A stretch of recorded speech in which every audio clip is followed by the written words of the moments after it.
Nebraska just wrapped up their biggest recruiting event of the year, the 7v7 Battle of the Boneyard, where over 50 elite prospects made their way to Lincoln to compete. And over the past couple hours, I've learned some exclusive nuggets. How did Trae Taylor perform? Who is the MVP of the camp? Spoiler alert. It was an elite 5-star that the Huskers are heavily going after. How about the rest of Nebraska's targets? How did Pittman do? There was an NFL legend in attendance. I'll let you know who that is. And then a couple other huge recruiting notes. CJ Brana just released a massive hint about how his Nebraska official visit is going. You're going to want to see that. The Huskers just made the top 5 for an elite 4-star offensive tackle. And then a couple other inside scoops I want to share with you as the video progresses. So really quick, this is a jam-packed video. I'm fired up. If you are too, hit that like button. And also, we're getting so close to 12,000 subscribers on the channel. So if you're a diehard Nebraska fan and you're not subscribed, it would make my day. If you enjoy daily Husker content, hit that subscribe button. Help us at 12,000. Thank you so much.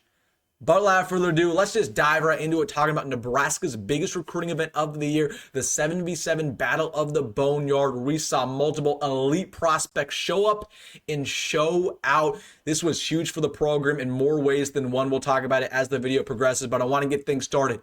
Talking about our guy, elite 4-star quarterback, should be a 5-star very soon here. This is Trae Taylor. Now, to give you some background on what happened in this Trae Taylor situation, he's been in Nebraska for the last week. He was at the Husker camp last weekend, and he's been there the entire week. He just was preparing for the 7v7 event, and he actually wasn't even going to play in this. He was just going to be here to peer recruit, to meet with a lot of these prospects, to meet with the coaching staff, to meet with some of the fans. But Trae Taylor was never actually planning on playing yesterday, until it was announced yesterday morning that he joined Raw Miami, which is one of the best 7v7 squads. He joined them for the day to compete, to be their starting quarterback, and he was absolutely lights out. Now, he wasn't the MVP yesterday. We'll talk about the MVP, but one thing that I kept seeing from Trae Taylor was his pure accuracy. Man, it was pinpoint. He has so much zip on that football, whether it's a fade ball over the back of the end zone, whether it's just a bullet, 5 yards down the field, whether it's his progressions. I mean, you just watch his head. First guy's in there, second guy is in there, third guy, bang,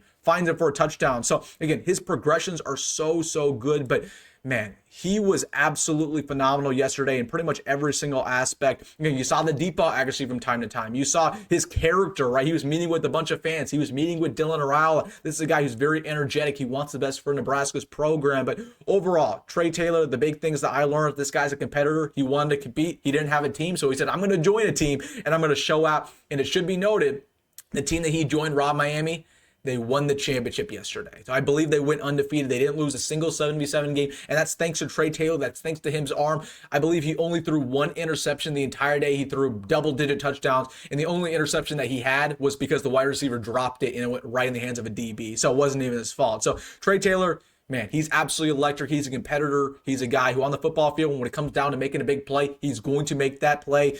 And again, man, the deep ball accuracy has been phenomenal as well. I'm very excited when he actually gets to Lincoln. Now, he was peer recruiting all day yesterday. We'll talk about that. But he wasn't actually the MVP. The MVP was a fellow 5-star prospect, none other than Ahmad Hudson, 6'7" tight end. Once again, 5-star who's 240 pounds, plays football, and he plays basketball.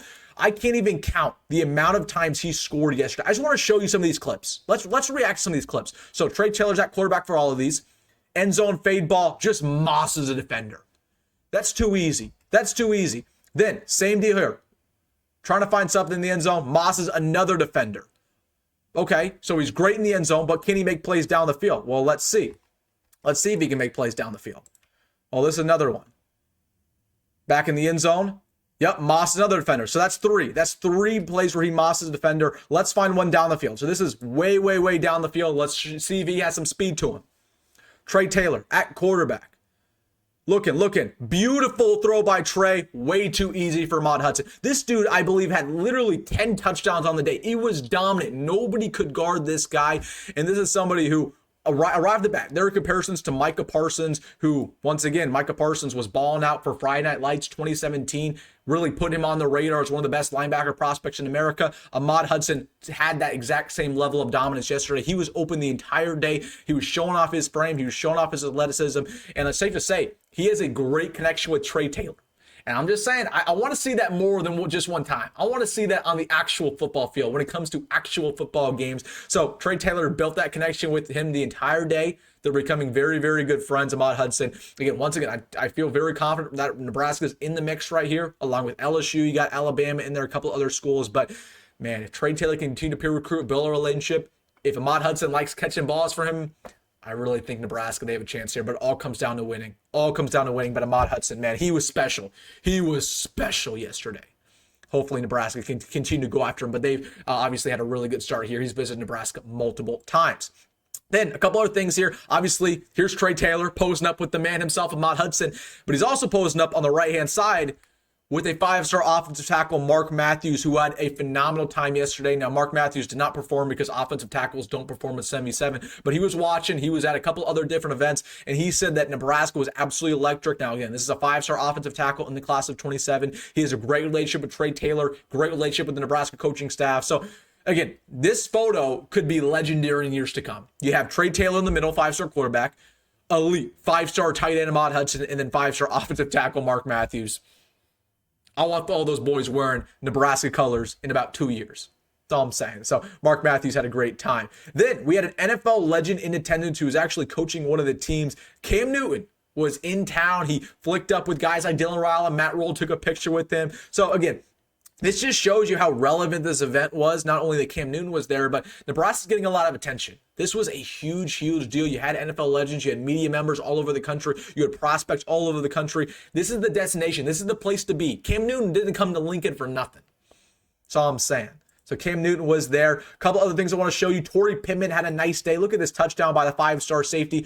Look at that. Nice little grab there. Pittman had a couple nice plays. And he was showing off his athleticism. So Pittman, obviously coming out of Omaha Central, somebody in Nebraska really, really wants another 5-star in this class. Then I thought this was interesting. Tim Verghese posted this. He said, multiple coaches at Battle of the Boneyard have told me coaches at other schools have already reached out to find how Nebraska is running things. Best believe other schools will try to copy this next year. So this was pretty much ahead of its time. Nebraska, they try to be innovative. Schools have never done this before. They never hosted a 7v7 tournament on their own campus. So Nebraska, they just started something that's probably going to be a yearly tradition by other schools. Hopefully Nebraska can make this a yearly tradition and make this the premier event. Hopefully a team like Texas or Alabama, they don't steal this from us. Like, we need to make this a yearly thing, a destination where teams want to come here every single year for this.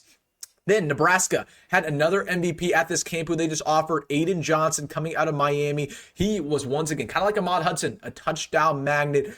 Steve Merrick posted this, kept asking myself all day, who was wearing number 14?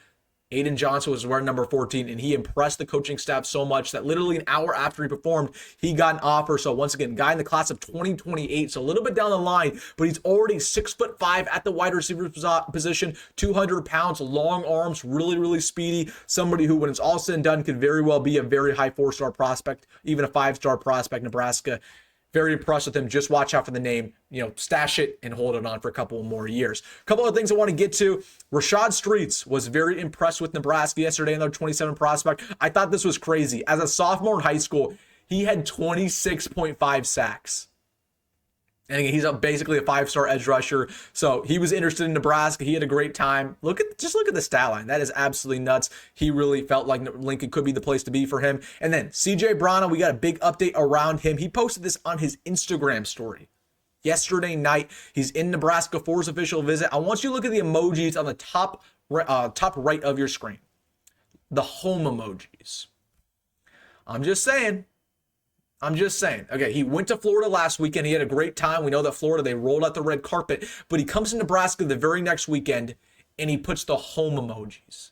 He knows where home is. And I'm telling you right this with CJ Brana, if Nebraska can do all the right things this weekend, if they can make him feel like he's wanted, make him continue to feel like a priority, he's going to shut things down very quickly. I expect him potentially not even take his other official visits to Florida State and Penn State, and he's going to officially commit to Nebraska and just say, hey, this is over. I'm a Cornhusker for life. So really good sign there from CJ Brana with the home emojis. We're reading in between the lines here. Cloud Mapuma, who Nebraska's been going after for a while, who's coming on an official visit June 20th. We officially made his top 5. There's some good schools in here, man. Ohio State, Michigan, Florida, Auburn. I really think it's going to be Nebraska or Florida here, but should be noted, Nebraska, they get his last visit on June 20th. He's not taking any more visits after that, which means we get the final word. I do like our odds here with Cloud Mapuma. I think we will land him when it's all said and done. And then last couple things I want to show you. Look at Jeremiah Jones. People always forget about Jeremiah Jones, who Obviously, just came to Nebraska, was not an early enrollee. He was a 4-star prospect. Nebraska wanted him as badly as anybody else in this class. I think that Jeremiah Jones could be as good as any signing for Nebraska. He could be better than Cortez Mills. He could be better than Isaiah Mozee. Look how tall he is. Okay, that's Phil Snow next to him. Look how tall Jeremiah Jones is. And again, he's 6'4", potentially 6'5", and he runs a 4.4 40 time. He is a freak out. He's basically Malachi Coleman, but better than a lot better than Malachi Coleman. It's not even, he's way better than Malachi Coleman. That's how good Jeremiah Jones is. I'm just saying. I hope he can really, show out on and off the field. And if that happens, I think he's going to be a future NFLer because, man, he is special from an athleticism standpoint. I just saw this photo and I was like, man, that dude is absolutely huge. And the last thing I want to mention, yesterday, the House case settlement finished up. So there are some strong implications for this for Nebraska. Now, a couple things I want to mention with you. First off, the 105 cap limit is officially in place, but it's going to be grandfathered in. So basically, the 105 cap limit, what this means is that it's officially in place, but teams can go over it for now because, they don't want to kick guys off the roster. So it'll be grandfathered in, meaning you can't add any more players than 105 in coming years. So in like 4 years, it'll be 105 for just about everybody. But right now, it's going to be grandfathered in. So hopefully you know what that means. And then also I want to mention that scholarship players, while they're in the past, you can only have 85 scholarship players on a team. Now, every single player on that 105 can be on scholarship. So walk-ons are officially dead, which was expected. And then a couple other things. They make the basically the salary cap. Universities can only spend $20 million on a team every single year.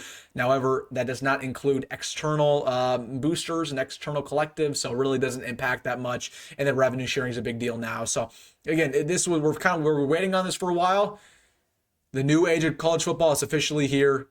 Let's hope that Nebraska can be innovative, get above the rest. That's what we need to do. We're not going to have the most money in the world. We're still going to have a lot of money, but let's hope we can use our innovation, be creative, and that's how we're going to continue to be on top of the college football planet. That's how we were dominant back in the 90s, 80s, and 70s. So, all right, guys, that is everything talking about Nebraska's big 7v7 tournament. I will go over the big recruiting official visit recap on Monday, talking about guys like Kelvin Obot, CJ, Brian Bonner, how they love Lincoln. So watch out for the video on Monday. But let me know your thoughts about everything. Hit that like button and subscribe if you made this far. As always, folks, go grab, go Matt Roll, and I'll see you in the next one.